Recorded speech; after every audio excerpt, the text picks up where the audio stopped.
Hey NBA 2K fans, in this video we're going to continue our NBA 2K MyGM challenge with the hometown rosters.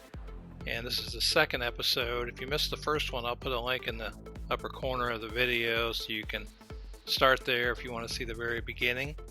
And in this video we're going to talk about what happened since the last video in the second half of the season, and we're going to begin our work in the off season. And it looks to be a very challenging off season, but we're excited to get started. If you're new to the channel, I am Coach 2K. If you love basketball and NBA 2K, then you're going to want to subscribe to my channel and click the bell to get notified whenever I upload anything new, so you don't miss a single NBA 2K video I put out. And with that, let's get started in this off season here, bring you up to date, and look to complete the whole off season in this video. So over the second half of the season, we didn't make any additional roster changes. We did, however, struggle, and we ended up finishing 35-47, and we missed the playoffs. So while that was disappointing, we aren't surprised because, you know, we're going through a restructuring here, and we expected to have some growing pains. One of the first things we want to do before we officially begin the off season is to check in with the owner. You can see here we have an overall rating with the owner of 100, and that's because so far we've accomplished everything he's asked us to do, and so he's pretty happy with us, although obviously we wanted to see a little more success on the court. The only thing left on the wish list that he has is to clear enough cap space, and he wanted us to clear $25 million in cap space, and we had $45 million cleared, so we did a good job there, and so that goal will be reached when we start free agency. Alright, so the second thing we want to do before we officially begin the off season is just take stock of the players we have under contract and who's a free agent. And you can see here Victor Oladipo, he's the cornerstone of the franchise from Indiana University, and we have him under contract for the upcoming season, so we know he's going to be playing for the team at least for this upcoming year. But in talking with Oladipo, you know, he seems to indicate to us that he's going to look around after this contract is over, and so it's important to us that we have a really good off season, so we have a good season so we can change his mind about wanting to go elsewhere. The next player under contract that we want to make sure we keep around is Trey Lyles. He's under contract for the upcoming season. He was very difficult to keep happy this year, so we're going to have our hands full in re-signing him, but we do have him for the upcoming year.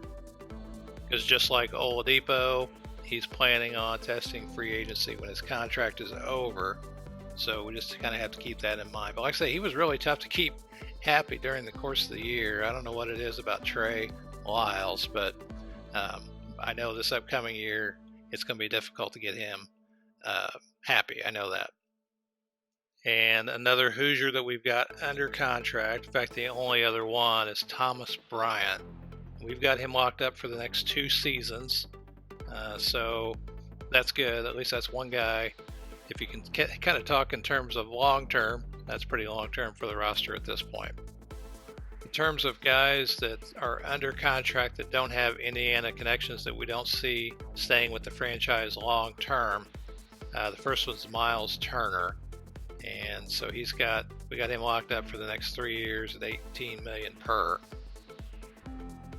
And because Turner's contract still has 3 years on it, you know, Turner's basically happy right now where he is, so we don't have to worry too much about his attitude, I don't think. But he is somebody we still want to move to another team. TJ McConnell, he is under contract for the team for the next season at $4 million, and he's basically pretty happy here. He's looking to re-sign, he says. So he's another one we got under contract that we don't expect to stay. You know, we don't expect to re-sign him this upcoming year. And then we have a couple of role players under contract for the season. BJ Johnson is one of them, and Tony Carr. So these aren't huge issues we'll have to deal with. Neither one of them have Indiana connections. So I imagine we might end up releasing these players to at least pick up some free agents that actually have Indiana connections that might be a similar value. Now we have 2 guys under contract if we want them to be under contract because they have team options. The first is Aaron Holiday from UCLA, no Indiana connections, but if we want to exercise his team option, we're going to be able to do that. And same thing with TJ Leaf, he has a team option too. So both these guys are pretty happy here. They'd probably re-sign with us, but they don't have Indiana connections, and I haven't decided yet whether we're going to exercise their team options yet or not.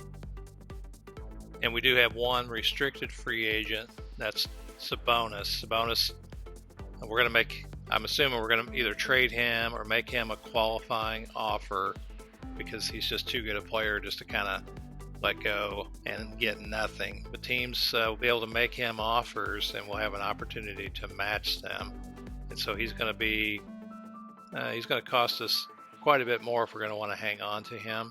But that's another thing we're going to have to address in free agency here, is what to do with his, if anybody decides to offer him a contract, which we know they will. Sabonis says he's ready to sign a contract extension. So that's a positive thing. He's happy here. If we can get him to re-sign here, then maybe we can trade him off.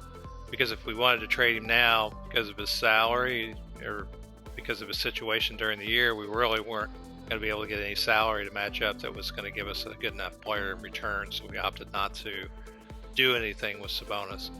Right now I'm leaning we're going to give him a qualifying offer and just make a decision after that. Now, in terms of free agents on our team that we're interested in keeping, they're the ones that have Indiana ties, and there are 4 players.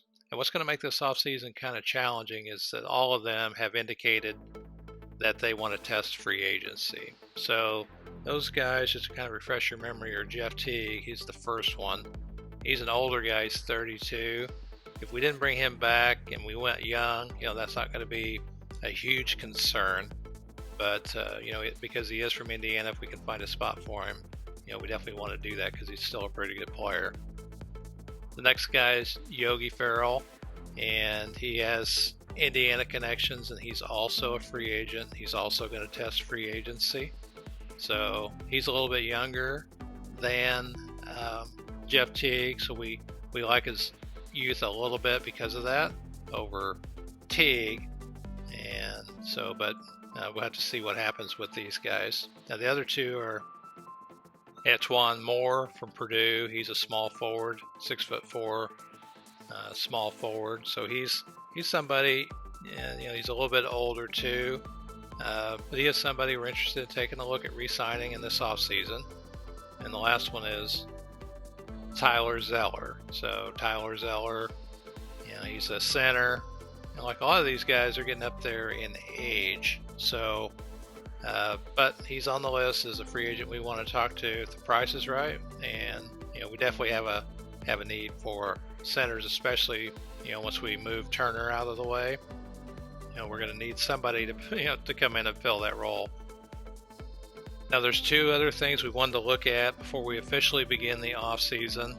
And the first is the upcoming free agents, to see who's out there that we're going to be interested in signing. And of course, we got the draft coming up and who we're going to look to draft with our first round pick. Now, the first free agent out there that's probably the top free agent available to us with ties to Indiana is Mike Conley.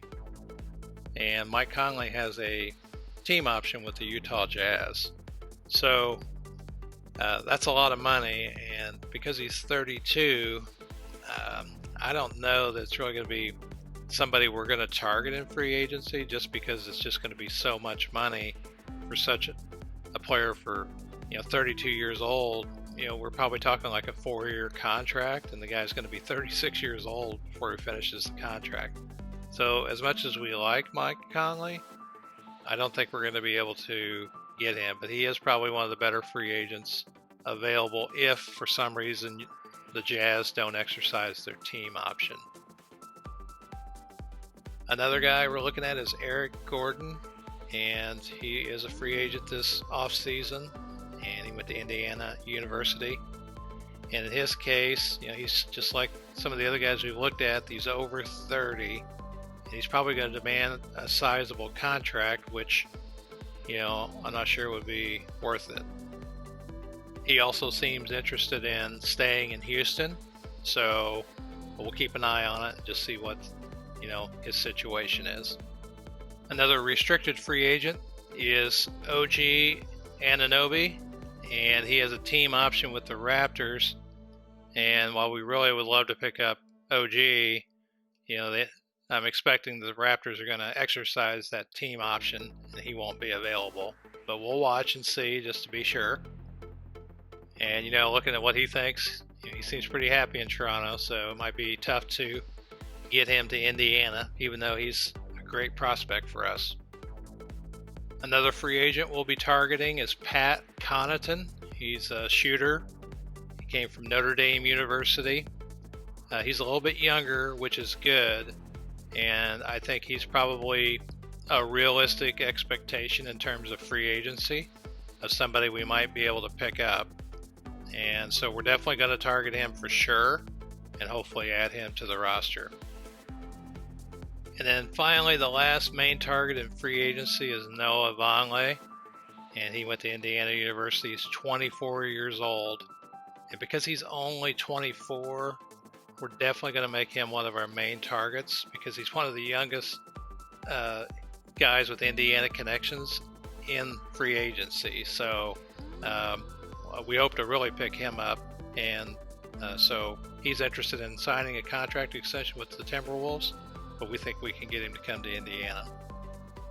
And of course, the other thing we're going to attempt to accomplish in the offseason is to draft Drew Fuller.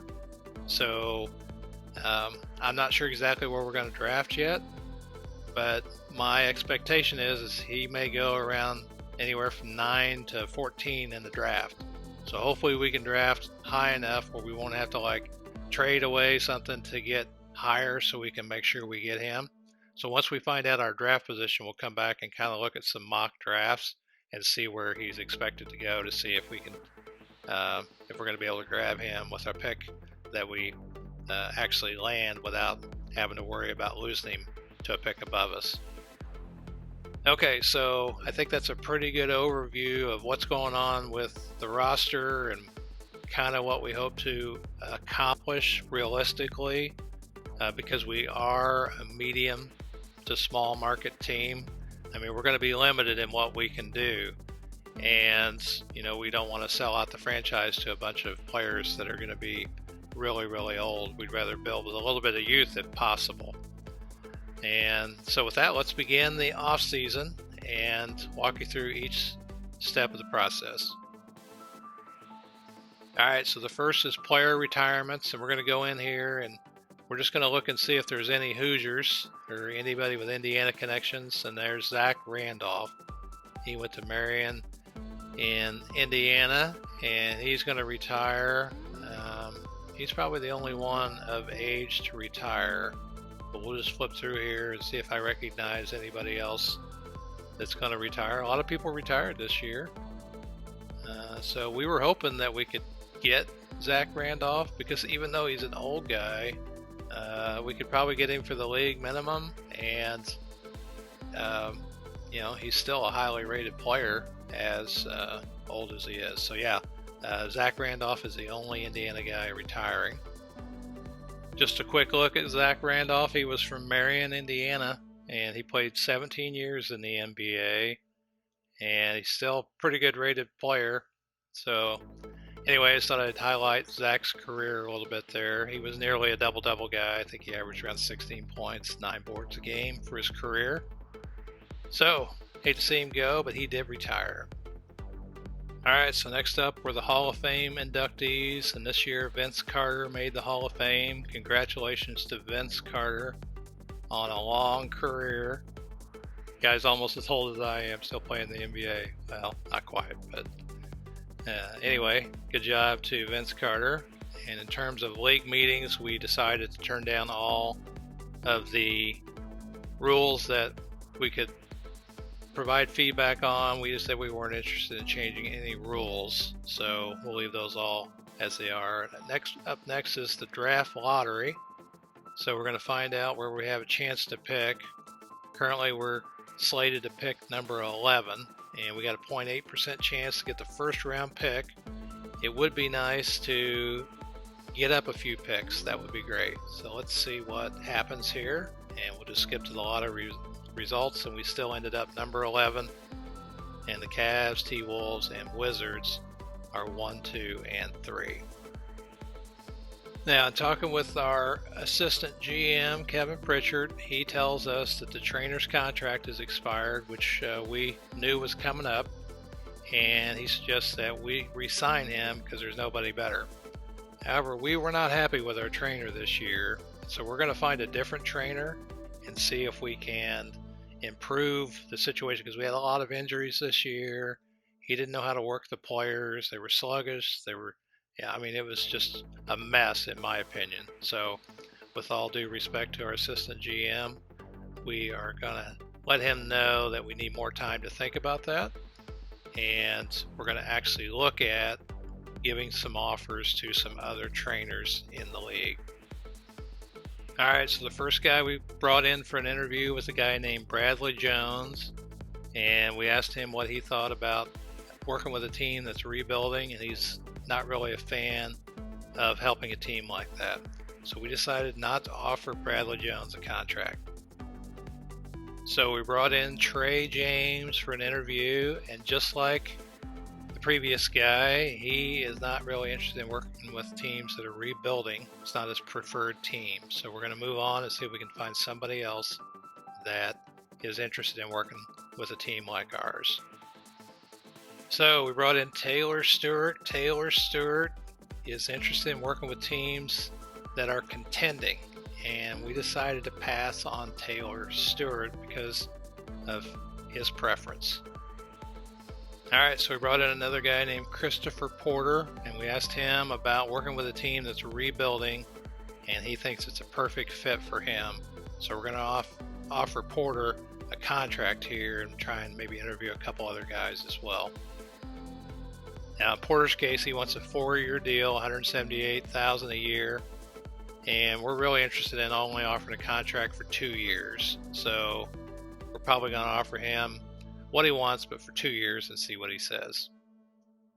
So Porter's going to let us know if he's going to take that 2-year deal. So while he's thinking about that, we're going to move on to other candidates. All right, we brought in several other candidates, and all of them were pretty much the same. They not really a fan of rebuilding. So we did find Kevin Montgomery, who thinks it's a perfect situation for him. So we're going to offer him a contract as well. And just like the other guy, he wanted a 4-year deal, but we only want to give a 2-year deal so we can see what kind of guy we're dealing with here. And we gave him a couple years to prove himself. So we offered him what he wanted, but only for 2 years. And he's going to think about it. And so we ended up getting Christopher Porter. He's the new trainer for the Indiana Pacers for the next 2 years. He agreed to sign at the 2 years, $178,000 per. Oh, we're going to leave that as sign in advance, and so now he's the trainer. These other guys on the staff, we've decided ahead of time that we're going to let these guys live out their contracts unless they just do something that's just too much for us to take. And then once they do that, then we'll evaluate their contracts when they expire. All right, so in the draft combine, Drew Fuller, who we've got our eye on here, he had the best results in the moving mid-range shot. Otherwise, he was about average in the other categories. And next up is pre-draft workouts. So we're going to bring in the guys from Indiana and put them through some workouts and see how they do. All right, so we brought the 7 guys that are in the draft that have Indiana connections in for a pre-draft workout. And probably Drew Fuller and Chuck Howard were probably the best standing three-point shooters. Both those guys are shooting guards. And so probably from our perspective, the 2 we like best are probably Drew Fuller and he's compared to Courtney Lee. And the other guy we probably like pretty well is Trey Macy, and Trey Macy's compared to like a Chris Humphreys kind of player. Now before we start the draft, we just want to do a little research here and see how the mock drafts are playing out. You can see here in the one mock draft that they've got the Celtics picking Drew Fuller at number 13, and we have the number 11 pick. In this mock draft, they have him going to Indiana, and in the other mock draft, they have him falling a little bit further down to number 19. So the odds are pretty good that we're going to get a chance to pick up Drew Fuller. And I think what we might end up doing is deciding that if he happens to go ahead of us, we'll try and see if we can trade that pick away. So let's just see how the draft goes. So we had a meeting with our coach, Nate McMillan. Nate has indicated he's interested in a shooting guard, which is great, but he's interested in J.R. Todd. So unfortunately we'll have to tell him that we are not going to pick J.R. Todd, and it'll probably hurt our trust level a little bit. But let's see what kind of options we have to answer him with. So I think we'll go ahead and tell him that we're not going to draft that player. And so he said he wasted his time, and of course we did lose a little bit of trust there. But we have our eye on the guy we want, and we think he's going to be a good fit for our team. All right, so in the draft, we did end up getting Drew Fuller at number 11. And while we did receive a number of trade offers, there weren't any that really piqued our interest. And so he actually has a little higher ceiling, probably. Benny Johnson was a pretty good player back in his day. And so anyway, we're happy we got Drew Fuller in the NBA draft. And he's the first guy we've drafted from Indiana, and I'm anxious to see how he turns out over the period of time we're the GM at Indiana. Next up is the rookie signing. So we're going to go into the rookie signing, and we got a 2-year deal with Fuller. However, we're going to go ahead and decline Johnson and Carr, and they're not rookie contracts, so to speak, I don't think. They were already on the team. So I'm not sure why these showed up in here, but I'm going to go ahead and decline them since I can do that. So next up are the team options for Aaron Holiday and TJ Leaf. And because these guys are pretty affordable, we've decided to go ahead and accept their contracts. And we want to see here, Conley, he declined his team option.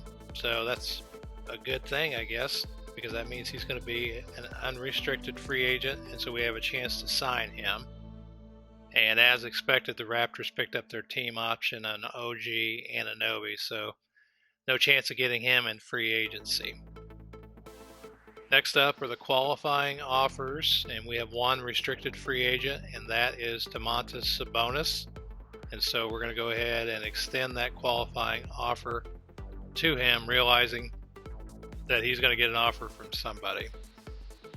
Now, it is the start of free agency, and so one of the goals the owner had was to clear $25 million in cap space, which we did, so we just achieved that goal. And now it's time to go into the moratorium period and decide who we're going to make offers on. As expected, Mike Conley is probably the top free agent available in free agency this year.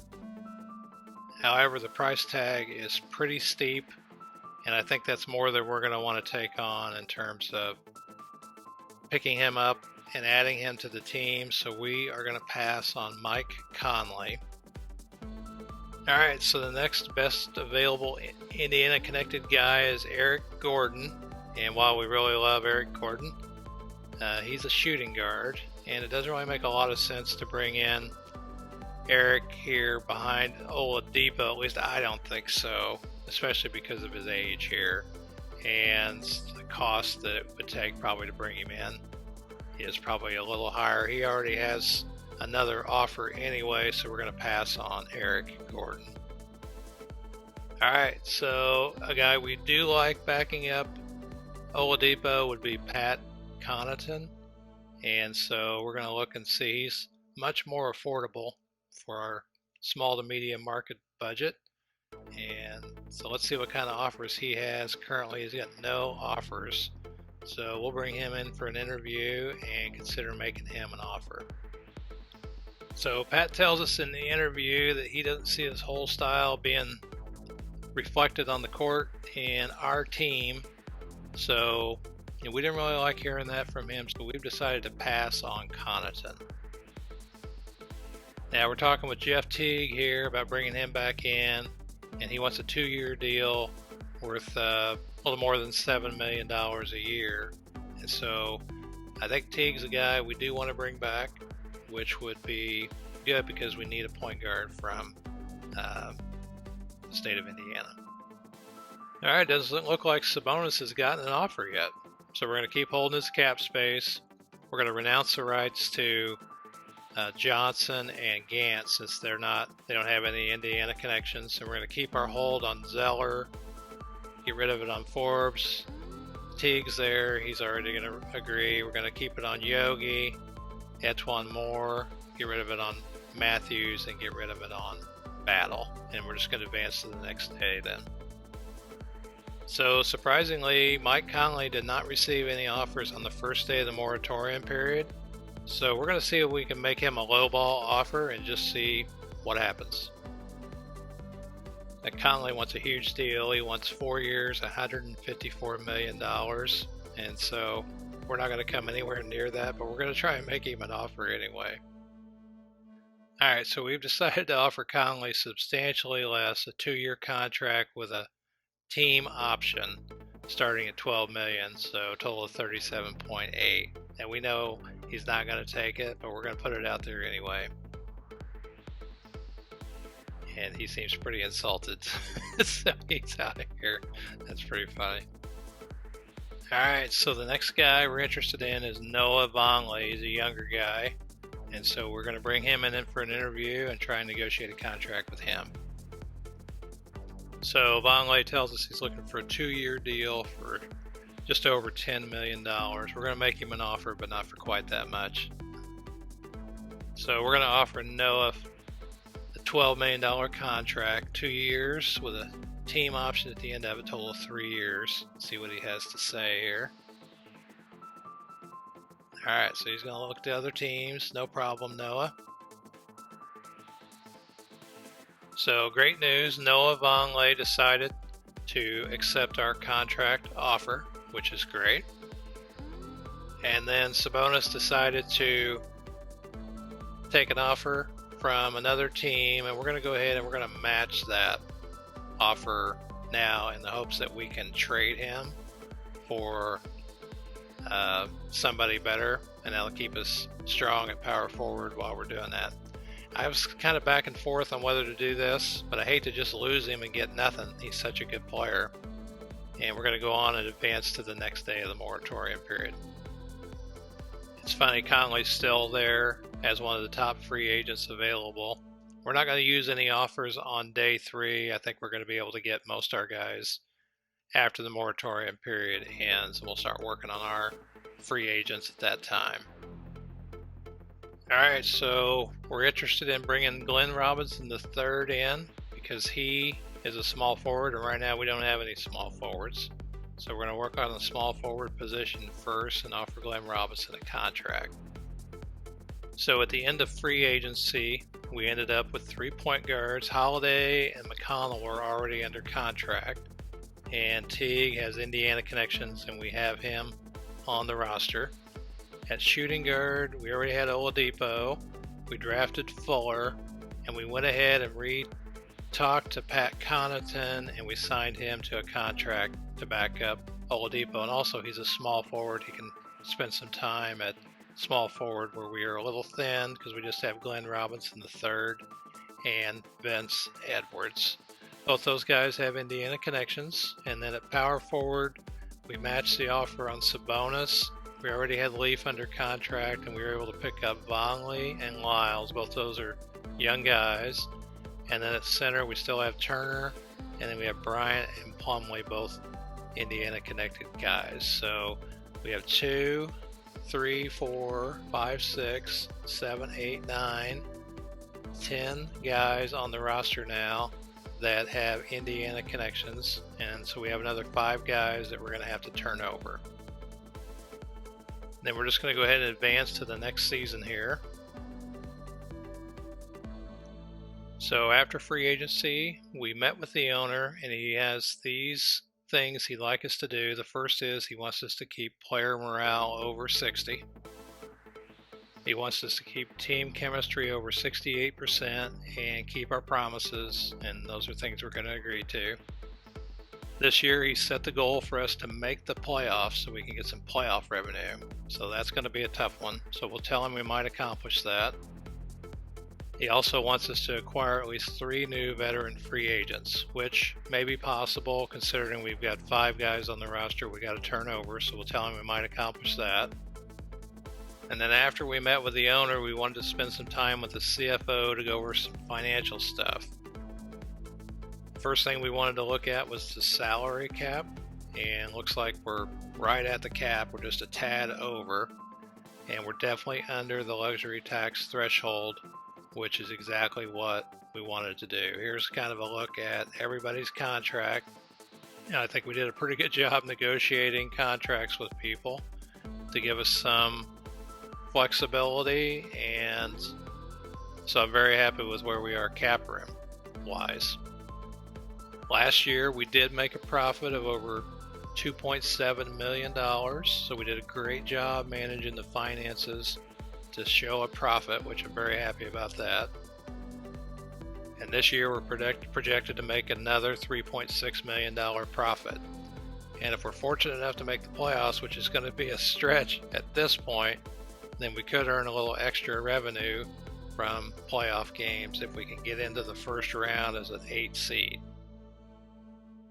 In terms of ticket pricing and merchandise and concessions, I considered raising the prices at the gate, but I think we're going to hold those steady this year, considering we've got a pretty new team and we have no idea what kind of results we're going to have, because we're going to probably be outmanned against some of these other teams. Same thing with merchandise. I don't think we're going to change those, but I think what we'll do is we'll change the pricing for the food items a little bit, just to try and raise a little bit extra revenue. And I think what we're going to do is we're going to raise hot dogs to $6 if we can. They'll raise it to $5.95. We'll make the sodas $5. Ice cream we'll make $2.50. Burgers we'll raise that to $5.95 as well. Coffee we'll raise to $2.50. Nachos we'll raise up to the $5.95. And so that'll give us a little extra revenue maybe on the people that are coming into the games buying food. So alright, so let me know down in the comments what you think of the off-season roster moves. Remember that the goal here for this MyGM challenge is to win a championship with guys who have Indiana connections. And so we've turned over about 2/3 of the roster. We've got a nice draft pick to build around here, who ended up being a 74 rated overall player, and we still have a long way to go. So anyway, if you got to the end of this video, congratulations. Let me know you liked it by hitting the like button. Be sure and subscribe, and give me any comments in the comment section to let me know what you think of the series so far. Alright, in the meantime, I am Coach 2K. Be sure and check out my other videos. I'll see you on the court in the next video I do.